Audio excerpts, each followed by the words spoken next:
1945, our B-29s began full-scale operations against Japan. 1,500 miles to targets and 1,500 miles back from bases at Saipan, Tinian, and Guam. Here, 21st Bomber Command concentrated its massive air power and planned the ultimate crushing defeat of Japan, down to the last bomb. Here was the beginning of the end of the road to Tokyo. After 6 months of reoccupation, there were few signs of war along the quiet summer shores of Guam. The liberated Chamorros were back in their clean native villages, American citizens again, smiling and friendly, unaware that a miracle had happened around them. A miracle that moved mountains of material, equipment, and supplies across the Pacific, that changed their dirt roads into broad highways, that manicured their jungles into acres of black-topped airfields. And nearby, new communities of American citizens had set up housekeeping with various types of self-service. The latest labor-saving devices, few laundry problems, and no modern inconveniences. By midsummer, 21st Bomber Command was in business. Big business. Under General LeMay's direction, the long arm of Bomber Command began punching the enemy with appalling power. From Guam, Tinian, and Saipan, 600 plane missions increased the bombing weight 100% in 2 months. Behind this expanding power was planning. The LeMay plan began on the ground with maintenance. Assembly line technique cut engine change time from 3 days to less than half a day. In shops and hard stands, ground crews worked day and night during the blitz weeks to keep more B-29s on the line. By July, LeMay's Bomber Command is an efficient, well-oiled, well-drilled machine of destruction. Here's a vital cog of that machine. 11 men and a bomber. While they wind up for action, let's find out where they're going and some of the things they're going to do and why and with what. How do they set up the longest, toughest bomber mission in history? It began about 12 hours ago in the war room at Guam, with General LeMay and his staff receiving a report on tomorrow's weather in Japan. Tomorrow's forecast is typical.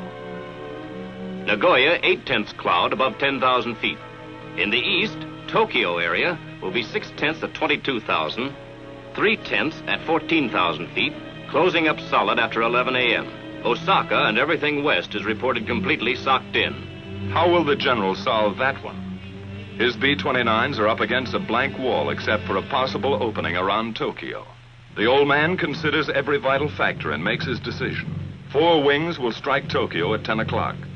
They'll go in under that weather and bomb at 12,000. Now it's a question of target selection. First priority in the Tokyo area is number 573.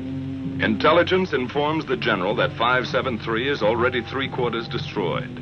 At the moment, number 574, still untouched, would seem more important. Operations checks the tactical plan for 574. General LeMay orders the required changes, okays the target, and commits all executive details to his staff.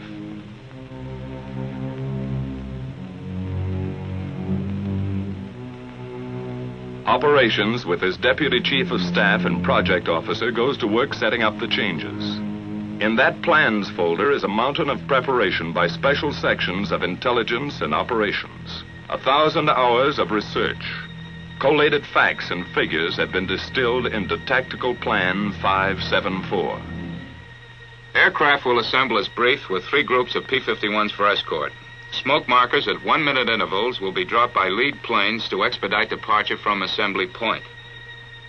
1 squadron each wing will carry M47 incendiary clusters. Balance of squadrons, 500 and 1,000-pound GP bombs fused a quarter-second nose and tail. Altitude of attack, 12,000 feet. Planes of 314th Wing will carry capacity fuel loads of approximately 7,300 gallons per plane. Calibrated airspeed of 210 miles per hour will be flown by all aircraft on bombing run. Radar landfall 3450 north and 140 east will be the same for all planes to afford a good land-water contrast checkpoint. The Navy is requested to furnish the following facilities for air-sea rescue purposes. 3 surface vessels to proceed to positions X. 4 submarines assigned to lifeguard duties at positions Y.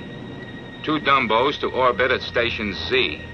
4 B-29s will orbit as super Dumbos at the following positions. Each section of the plan is double-checked. To supervise certain aspects of planning, Lieutenant Colonel Catton, a former lead crew pilot, was recently brought over to staff as project officer. This officer's extensive combat experience now helps to iron out operational kinks. He will accompany this mission to observe new smoke signals at assembly point. A field order is now dispatched to the wings. Takeoff time is flashed to the controller, who coordinates the vast network of communications gathered here at the heart and nerve center of command. Here in the control room, status panels and a mission board are maintained to show at a glance the countless up-to-the-minute details of all daily operations. Prior to takeoff, each mission is set up on the board to afford a visual progress of the flight, from takeoff to target and return. Colored yarns, one for each wing, are laid out to indicate the flight lines, which pass close to Iwo Jima, the halfway point.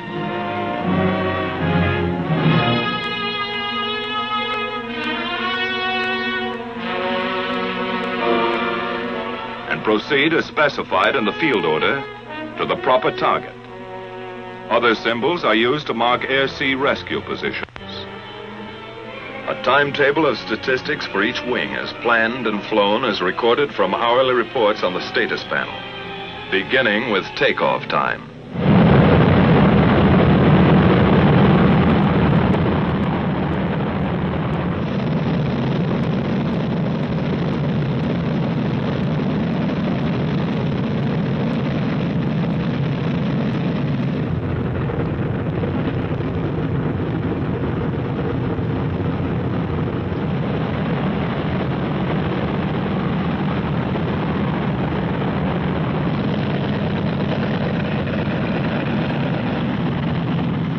Veteran crews, it's just another day's work.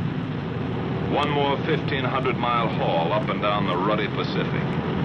15 hours, 7,000 gallons, 4 engines, 11 guys. Knock wood. A water jump across 20 degrees of the globe. A continent of ocean. Destination, Tokyo. It's like taking off in Mexico for targets in Canada. The 314th is airborne. 145 planes, 1 minute apart, 67 tons each.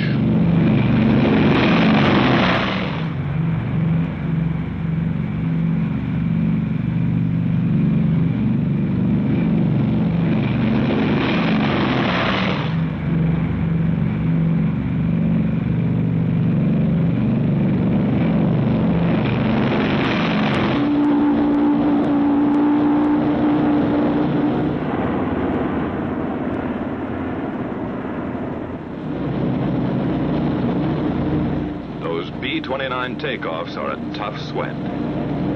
That first long moment is the worst. Some swear it takes luck, like a wife's stocking, to beat it. At Tinian, 100 miles north, 2 more B-29 wings prepare for takeoff. 134 aircraft from the 58th wing. 100 more from the 313th wing.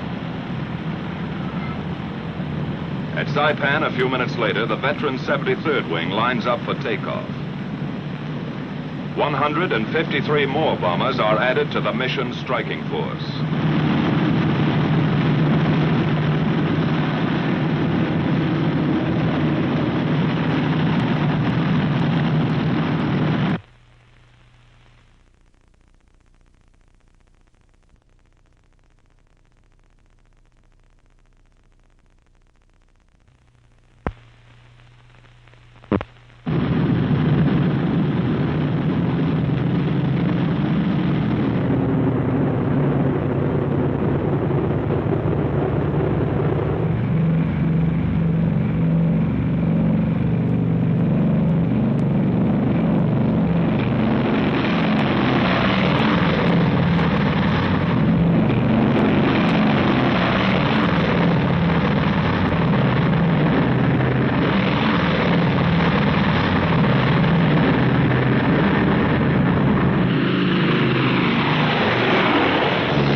last B-29 is airborne at 1540.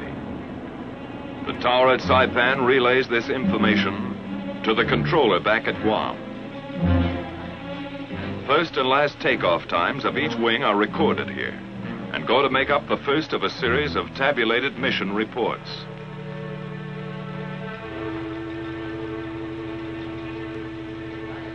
Copies of these reports are dispatched to headquarters, Washington, and posted on the control room report board. During that first hour, the B-29s have settled down for the big grind, saving precious gas, cruising 1,000 feet off the water. Ability, experience, confidence ride in each plane. A plan of action for 11 men trained and tested to function as one. The navigator sets the course, logging island checkpoints as they climb past the Northern Marianas. Pagan, Assumption, Morgue, the Pohores. After about 4 hours of flight, the bombers pass close to Iwo Jima, the hot rock, a black, gritty pork chop halfway to Honshu. 8 square miles bought and paid for by our Marines. We made some quick changes, cutting away that sulfurous volcanic crust and rolling Iwo's surface into one enormous flat top. 3 big airstrips now launch our P-51s for bomber escort over Japan. General Moore and his staff of 7th Fighter Command run the show and direct all air-sea rescue operations in close collaboration with Bomber Command. A last-minute briefing check, just to make sure today's fighter escort knows all air-sea rescue positions. Out on the line, General Moore's P-51s are warming up for the longest fighter flight on record.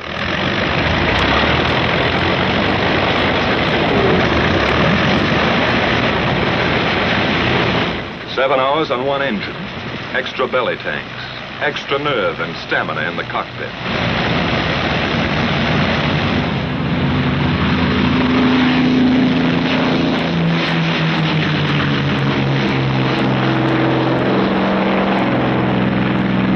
About the time our bomber wings are passing Iwo Jima, the pea shooters are taking off, scheduled to join them 3.5 hours later off the shores of Japan. After a rendezvous at Kita, the P-51s head for assembly point, led by B-29s designated as navigator ships. Farther west, our bomber wings grind ahead on the last lap to the Empire. Reports to the controller back at Guam give their flight position, which is kept up to the hour on the mission board. Still at low altitude, the B-29s are approaching the bad weather belt, where unreported storms and cold fronts appear suddenly across the bomber course. Pilot to crew, we're going to start our climb. Check oxygen equipment. Tell Buck he'd better get out to his doghouse. As they begin their slow climb to altitude, the crews prepare for the vital business ahead. And from now on till they come off target and head home, it's all business. The central fire control system is warmed up. Superhuman brain power at the flick of a switch. Each gunner flexes his sights and tries the coordinated fire controls with a few short bursts to clear the gun. After pushing up to altitude, the bombers arrive close to assembly point. Air in the pressurized cabin is comparable to 8,000 feet, but oxygen masks are adjusted and ready for instant use. From the southeast, our fighter escort appears with its navigator ships, which now turn off to wait for the fighters' return at Rally Point. The Mustangs climb in formation to take positions above the boxes of B-29s.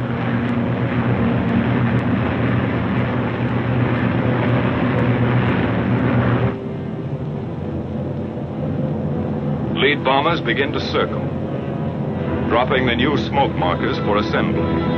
The project officer observes this part of the tactical plan in action. From various zone positions, the groups separate and form on their lead ships in 9 or 11 plane waves. which head for initial point. The big parade is on.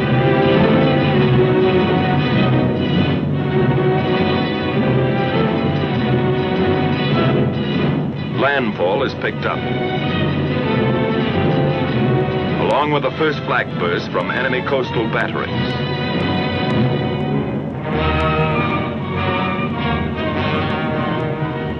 Fujiyama, the familiar white beacon, marks the turn for initial point. Flak becomes heavier and more accurate.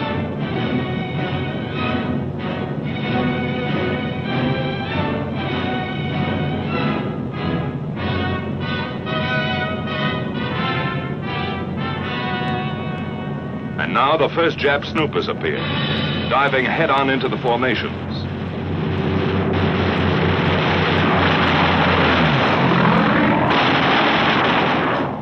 Some are suicide fighters trying to ram our bombers.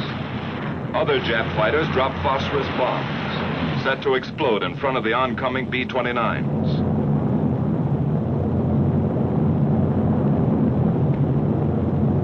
Our P-51s go out after them and know they're tangling with experts. The P-51's job is to protect the B-29s. But some of those Jap fighters filter through and meet the blast of bomber guns.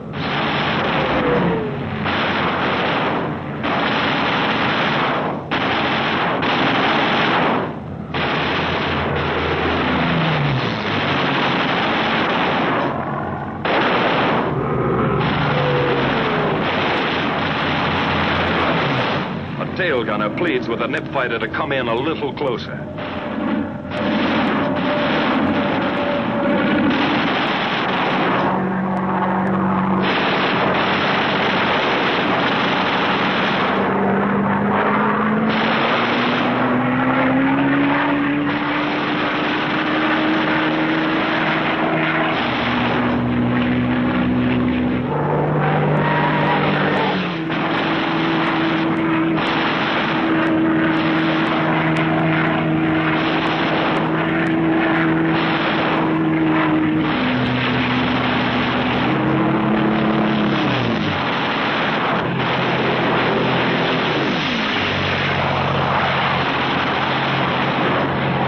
From the turn at initial point, the tight bomber waves move steadily on and get ready for business.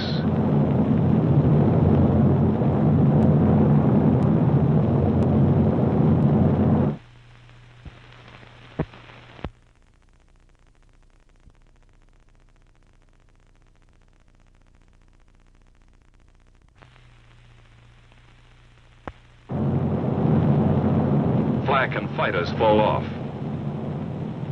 But those clouds are beginning to close in, and it looks worse ahead. Then just east of Hachioji, the Tokyo area breaks clear. The bombardiers begin to draw a bead on 574. Their planes sit tight for the bombing run. Here's where we pay off.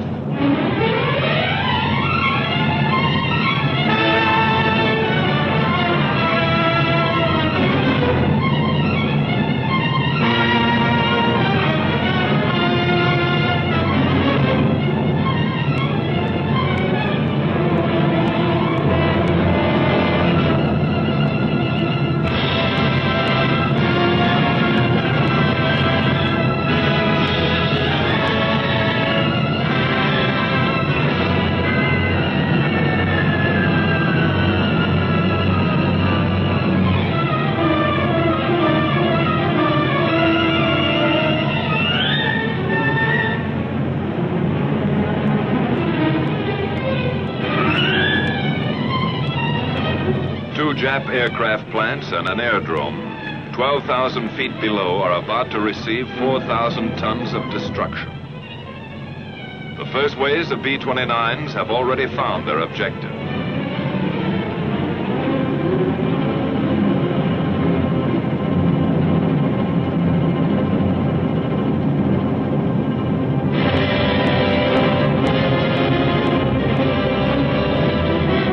Succeeding bomber groups add their devastation to the smoking targets.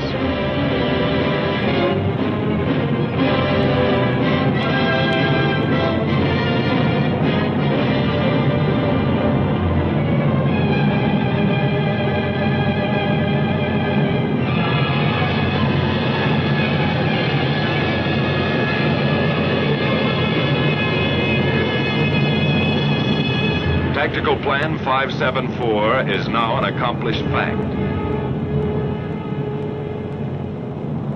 The bombers turn and go downwind, across the burnt acres of Tokyo. Close-up cameras show the scars of those spectacular fire strikes last March. 51 square miles of LeMay treatment. Across the bay, and a tailwind speeds them south, down the Chiba Peninsula. This is fighter country. With the first call on the intercom, our Mustangs peel off and go to work again.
The big bombers homeward bound, our P-51s drop down for strafing runs, concentrating on definite objectives from here to the enemy coast.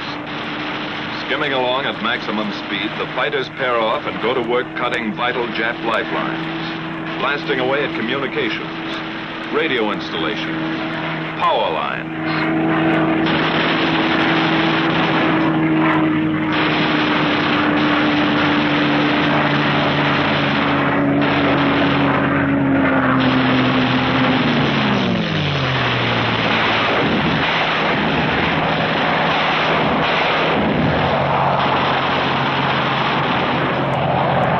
Swooping down on enemy transportation, railroads, marshalling yards, small suburban factories.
shipping targets. Freighters, fishermen, trawlers, harbor and coastal craft.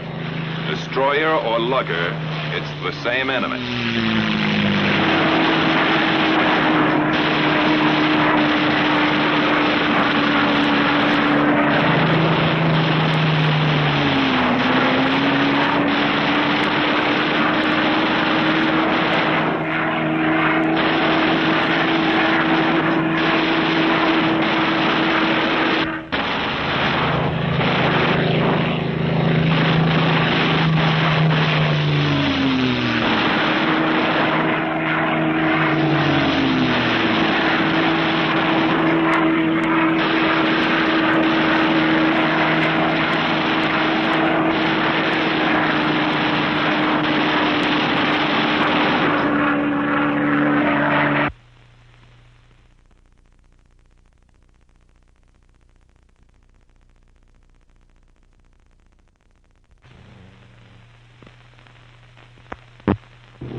After strafing, our fighters climbed back to Raleigh Point and the waiting B-29 Navigator planes. With the first sight of Iwo, fuel gauges are down close to empty, but fighter spirits begin to rise. They wind up and finish with a kick, coming past Suribachi at whiplash speed, and zoom into their victory rolls. Once over for each Jap kill.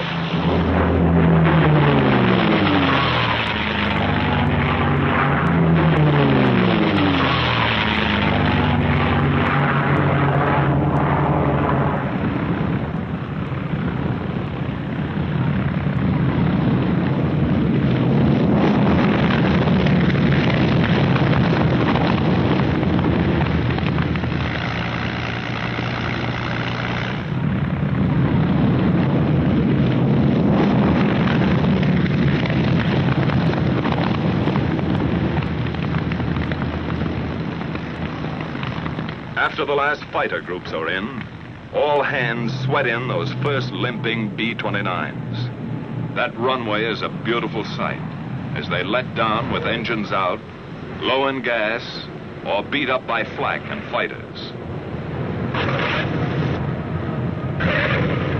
In 3 months, nearly 2,000 crippled or gas-shy B-29s havened at Iwo. You can understand why those 4 fanboys blessed those Marines and even named their planes after them. The lucky ones are fueled and depart for home bases in an hour. But Iwo still has its hazards.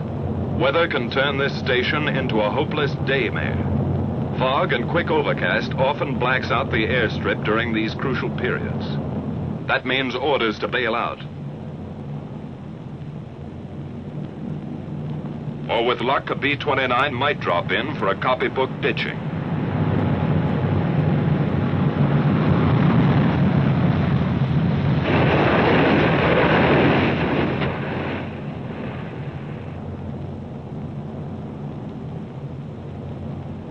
From here you can see how the cloud cover up there smothers the runway and realize what one pilot went through. Sometimes a battle-scarred bomber staggers back to Iwo, only to flatten out at the last heartbreaking second.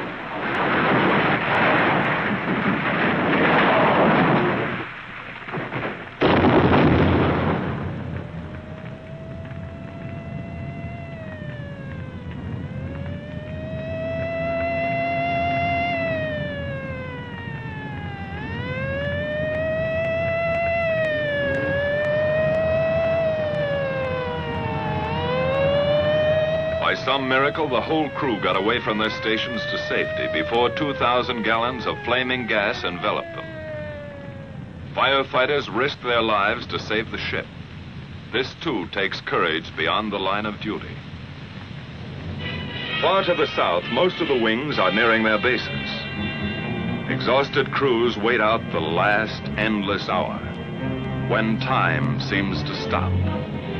Their position is radioed in, and the controller gets word of the approaching flight.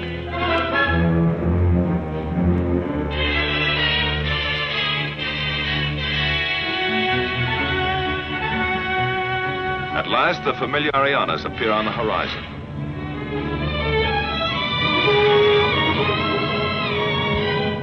The bombers fly across Guam and turn into the landing pattern.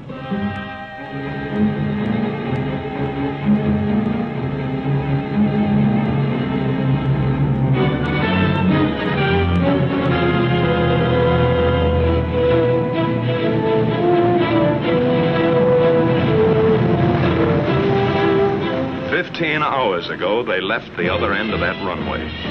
It's a pleasure to be back. A pleasure to roll on solid, familiar blacktop.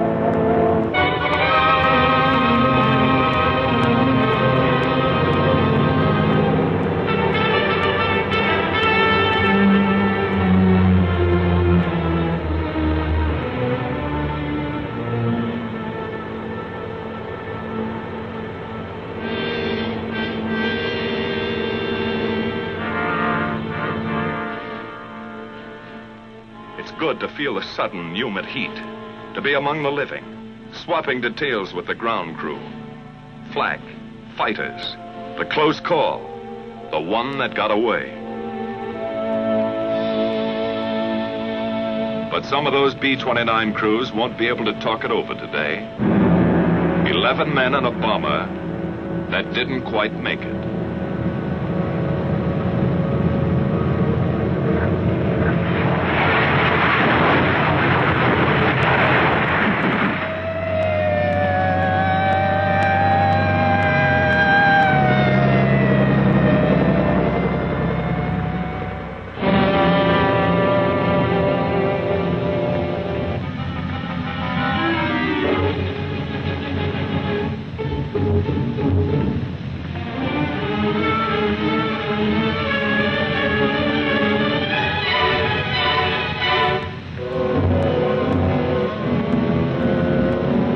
Rescue squads tear away the hot metal.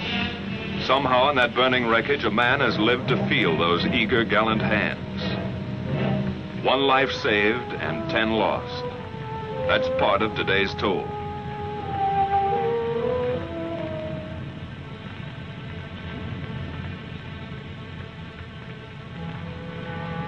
And there were many other days and nights that took their toll of young American lives in the service of our relentless, expanding air power.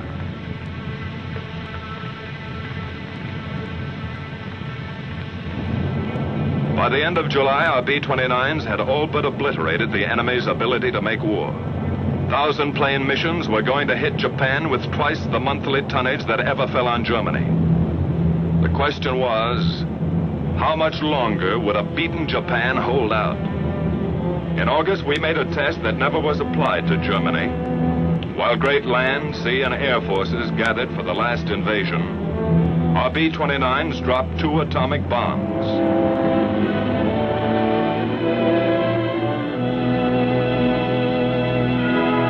Which hastened the surrender of Japan and saved untold thousands of American lives.